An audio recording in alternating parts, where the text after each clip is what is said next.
Fermez les yeux un instant et imaginez votre vie dans 30 ans.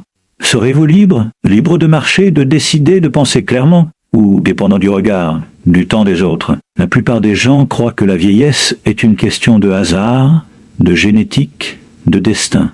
Mais les neurosciences nous disent autre chose.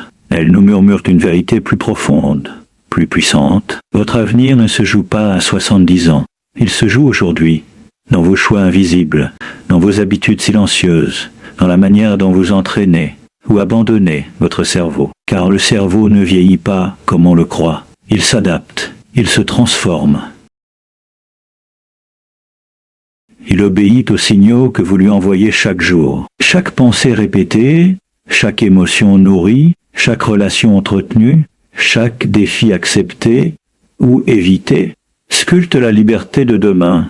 Certaines personnes avancent en âge, d'autres s'éteignent lentement, bien avant l'heure. Quelle est la différence? Ce n'est pas la chance, ce n'est pas seulement le corps, c'est un ensemble de principes invisibles que la science commence enfin à révéler. Des principes simples mais exigeants, des secrets qui ne concernent pas seulement la longévité, mais la dignité, la clarté, la souveraineté sur sa propre vie. Aujourd'hui, nous allons explorer ces secrets, pas pour ajouter des années à votre vie, mais pour ajouter de la vie à vos années. Écoutez attentivement, car ce que vous allez découvrir pourrait transformer non seulement votre futur, mais la manière dont vous vivez dès ce soir. Le lien entre le cerveau et l'indépendance à long terme est bien plus profond que ce que l'on imagine. Lorsque nous parlons d'autonomie en vieillissant, nous pensons souvent aux muscles, aux articulations, au cœur. Pourtant, tout commence dans le cerveau. C'est lui qui coordonne chaque mouvement, chaque décision, chaque réaction. L'indépendance n'est pas seulement physique, elle est d'abord cognitive. C'est la capacité à analyser une situation, à faire des choix lucides, à s'adapter aux imprévus.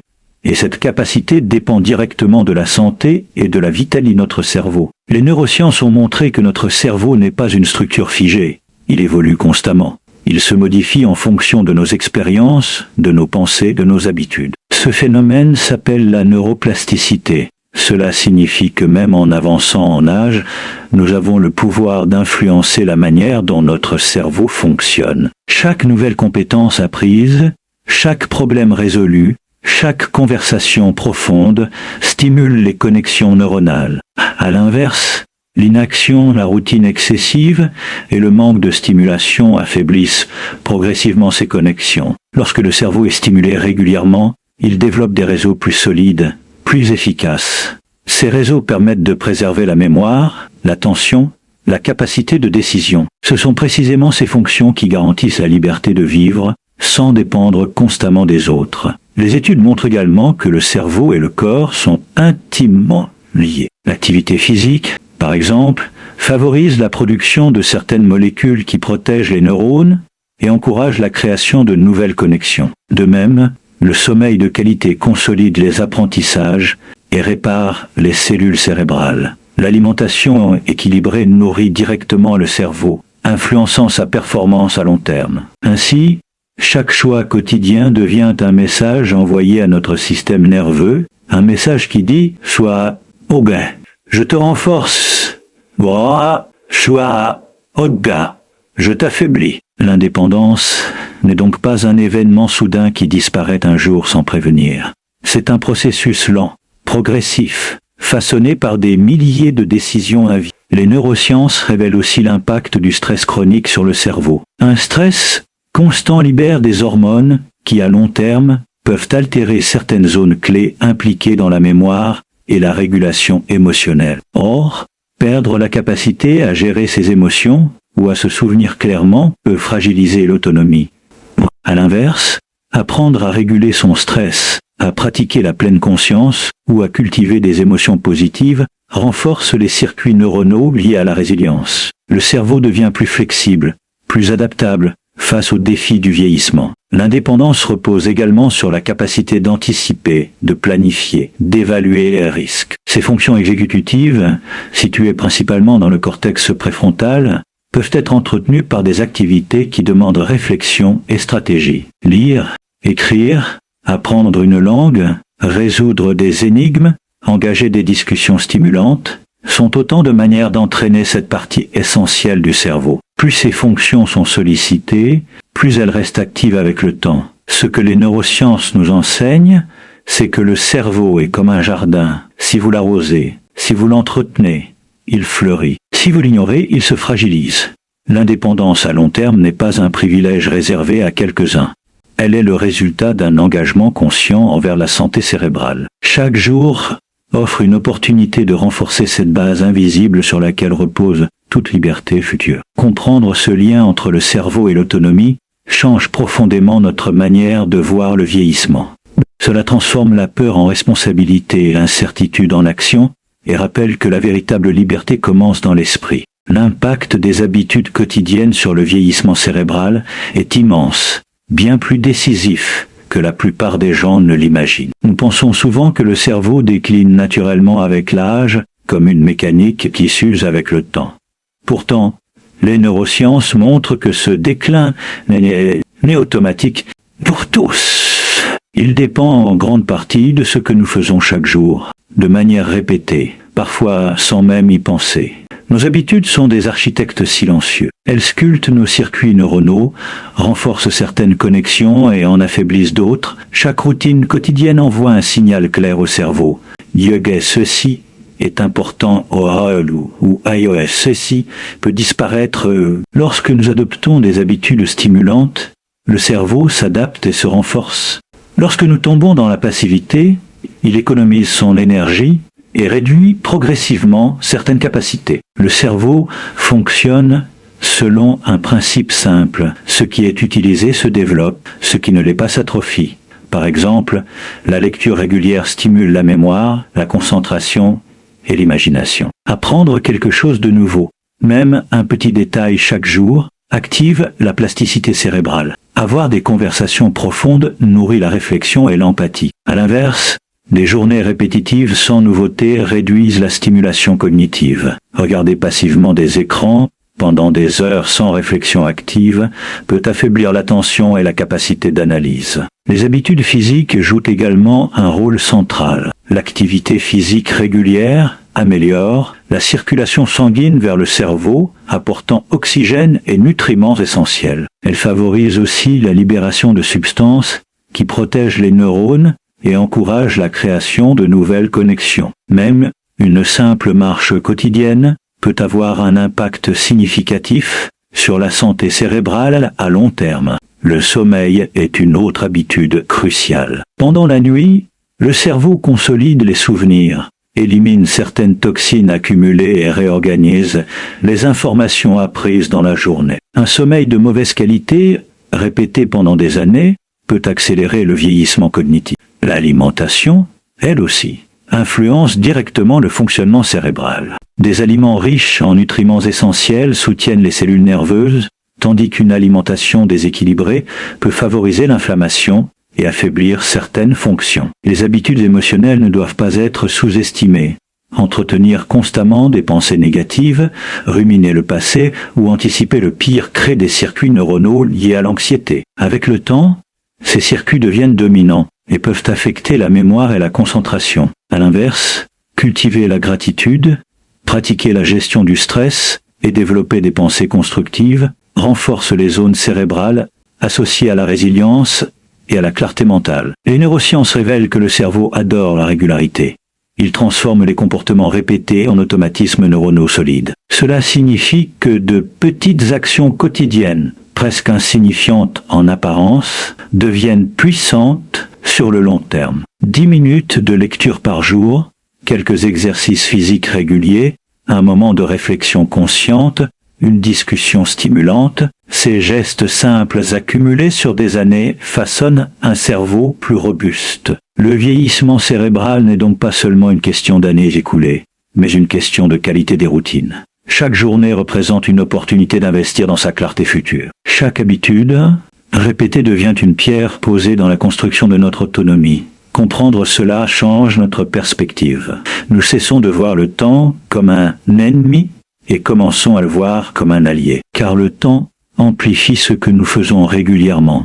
Si nos habitudes nourrissent le cerveau, le temps renforce cette vitalité. Si elles l'appauvrissent, le temps accentue le déclin. Le pouvoir réside donc dans la constance, dans ces choix invisibles, répétés jour après jour, qui déterminent la qualité de notre esprit dans les années à venir.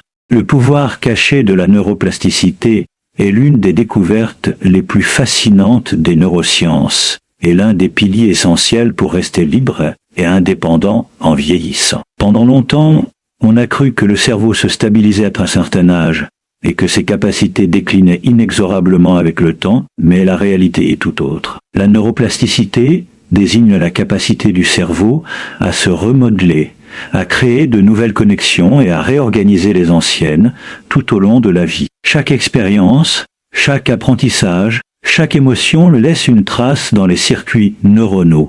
Lorsque nous faisons un effort pour apprendre quelque chose de nouveau, que ce soit une compétence, une langue ou un instrument de musique, le cerveau répond en renforçant les réseaux impliqués et en formant de nouvelles synapses.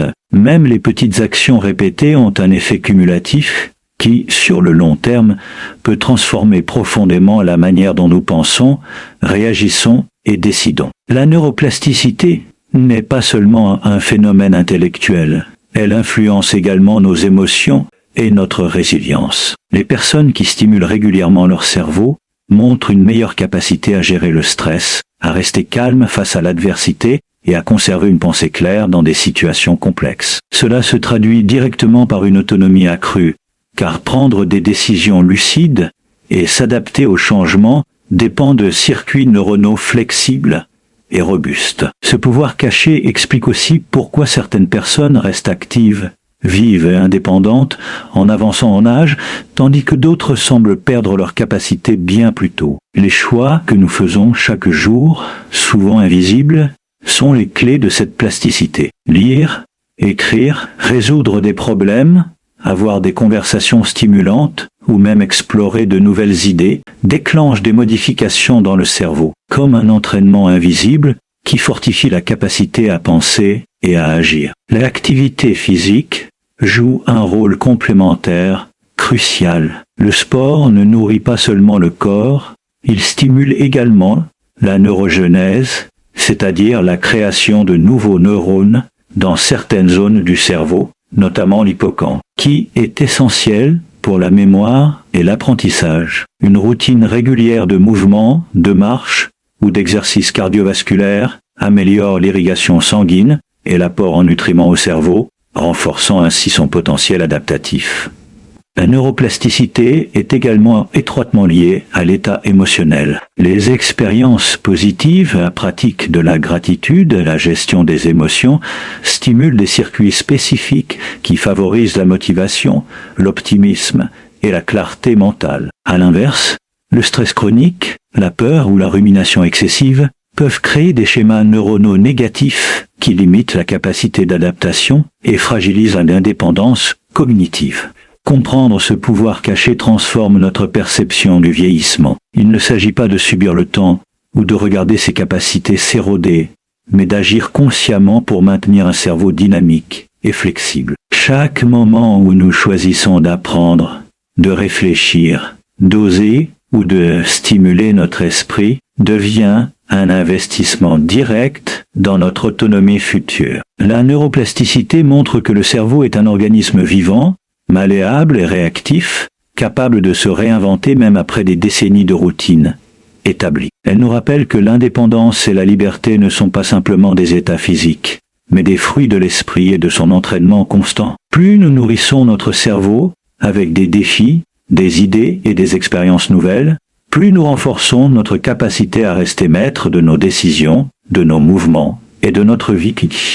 Ce potentiel immense repose sur un principe simple mais profond. Le cerveau se développe là où il est sollicité et se fragilise là où il est ignoré. Chaque apprentissage, chaque stimulation, chaque effort mental laisse une empreinte durable qui s'accumule avec le temps. C'est un rappel puissant que la liberté à long terme commence dans la manière dont nous utilisons notre esprit aujourd'hui, et que chaque action consciente, chaque curiosité suivie, chaque défi relevé contribue à sculpter un cerveau capable de rester vif, alerte et autonome pour les années à venir. L'influence des émotions et du stress sur l'autonomie est profonde et souvent sous-estimée.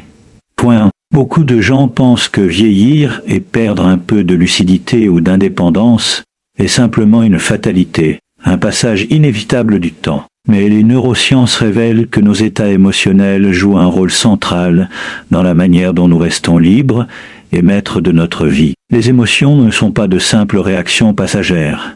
Elles sculptent littéralement les circuits neuronaux de notre cerveau. Lorsque nous subissons un stress chronique, le corps libère des hormones comme le cortisol qui, à long terme, peuvent endommager des zones clés du cerveau comme l'hippocampe, responsable de la mémoire et de l'apprentissage. Un cerveau fragilisé par le stress devient moins flexible, moins capable de s'adapter aux changements, et chaque décision devient plus difficile. Chaque réaction plus lente, chaque pensée moins claire. À l'inverse, les émotions positives, la gratitude, la joie ou même l'enthousiasme stimulent des circuits neuronaux qui renforcent la résilience, améliorent la concentration et favorisent la créativité.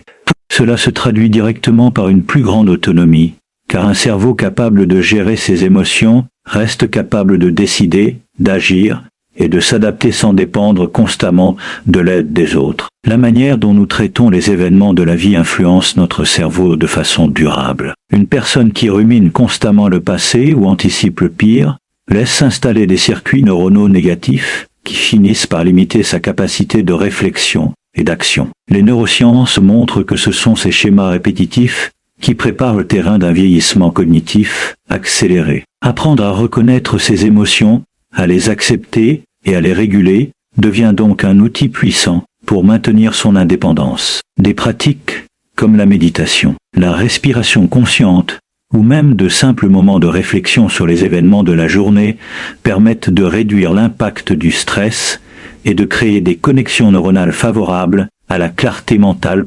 Les émotions influencent également notre motivation et notre engagement dans la vie quotidienne. Un cerveau submergé par l'anxiété ou la peur devient réactif plutôt que proactif, ce qui limite notre capacité à planifier, à prendre des initiatives ou à maintenir des habitudes saines. À l'inverse, un état émotionnel stable et positif encourage l'action, la curiosité, l'apprentissage continu et le maintien d'une vie active. Les relations sociales jouent ici un rôle complémentaire essentiel. Être entouré de personnes bienveillantes, échanger, partager ses expériences et ressentis, participe à la régulation des émotions et diminue le stress. L'isolement, au contraire, augmente les sentiments négatifs et affaiblit le cerveau. Même de petits gestes comme sourire, rire ou pratiquer la gratitude ont un impact mesurable sur la chimie cérébrale et sur la manière dont nous percevons notre autonomie. Le stress n'est pas seulement émotionnel, il est aussi physiologique et cognitif. Il peut diminuer la mémoire, réduire la concentration et ralentir la prise de décision. Comprendre cette influence donne un pouvoir immense, celui de transformer des habitudes émotionnelles négatives en comportements qui protègent et renforcent l'indépendance. Chaque pensée apaisante, chaque moment de calme, chaque gestion consciente du stress est un investissement dans la liberté future. L'autonomie ne dépend donc pas uniquement du corps ou des circonstances extérieures, mais de la manière dont nous cultivons notre équilibre intérieur. Les neurosciences montrent que le cerveau, lorsqu'il est soutenu par des émotions positives et une gestion efficace du stress, reste adaptable, résilient et capable de faire face aux défis du vieillissement. Cela signifie que la maîtrise de ses émotions n'est pas un luxe, mais une nécessité pour préserver sa dignité, sa clarté et sa liberté. La pratique régulière de la régulation émotionnelle et de la réduction du stress devient ainsi un outil quotidien pour construire un esprit solide et un corps capable de soutenir cette indépendance. En fin de compte, nos émotions sont des alliés puissantes ou des ennemis silencieuses dans la manière dont nous vieillissons, et chaque instant consacré à comprendre, accueillir et réguler nos ressentis contribue directement à sculpter un cerveau et un corps capables de maintenir la liberté et l'autonomie longtemps après que le temps a commencé à laisser ses marques. Les liens sociaux sont bien plus qu'un simple confort affectif. Ils constituent une véritable protection neurologique. Les neurosciences ont démontré que le cerveau humain est profondément social, qu'il se développe et se maintient grâce aux interactions. Lorsque nous échangeons, lorsque nous écoutons, lorsque nous partageons une émotion ou une idée, des réseaux complexes s'activent dans notre cerveau. Ces réseaux stimulent la mémoire, l'attention, l'empathie et même la capacité de résolution de problèmes. Une conversation authentique agit comme un exercice mental complet. À l'inverse, l'isolement prolongé affaiblit progressivement ces circuits. La solitude chronique peut augmenter le stress, perturber le sommeil et même accélérer le déclin cognitif. Ce n'est pas seulement une question de compagnie, mais de stimulation cérébrale régulière. Chaque interaction nous oblige à interpréter des signaux, à adapter notre langage, à comprendre des émotions, à ajuster nos réactions.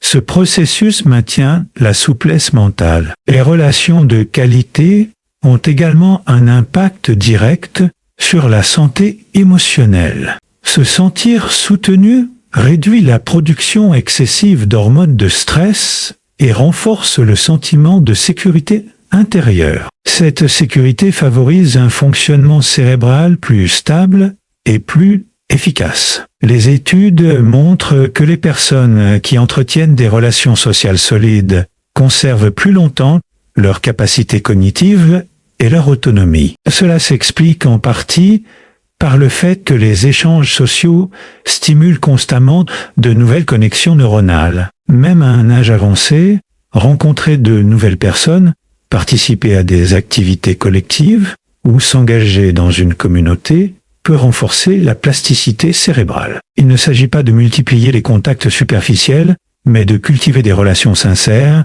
basées sur l'écoute et le partage. La qualité prime sur la quantité. Une discussion profonde peut avoir plus d'impact qu'une dizaine d'échanges rapides et distraits. Les liens familiaux, amicaux ou communautaires créent aussi un sentiment d'utilité. Se sentir utile, savoir que l'on compte pour quelqu'un, stimule la motivation et l'engagement. Cette dynamique nourrit le cerveau en lui donnant une raison de rester actif et impliqué. À l'inverse, le sentiment d'inutilité ou d'exclusion peut réduire l'élan vital et affaiblir la stimulation cognitive. Les interactions sociales encouragent également l'apprentissage continu. Chaque personne rencontrée porte une perspective différente, une expérience unique, une manière de penser qui peut élargir notre vision. Cette ouverture stimule la curiosité et empêche la rigidité mentale. En vieillissant, le risque n'est pas seulement de perdre des capacités,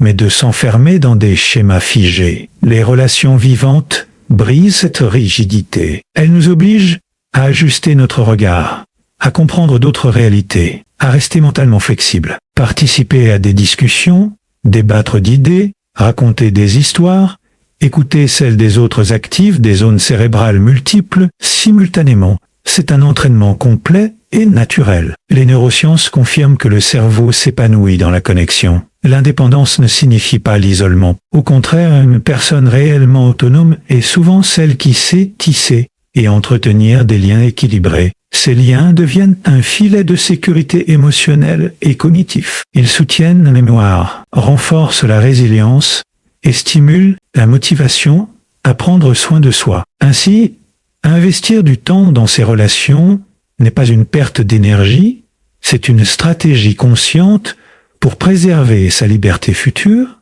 car un cerveau connecté reste plus longtemps vivant, adaptable et capable de faire face aux défis du temps.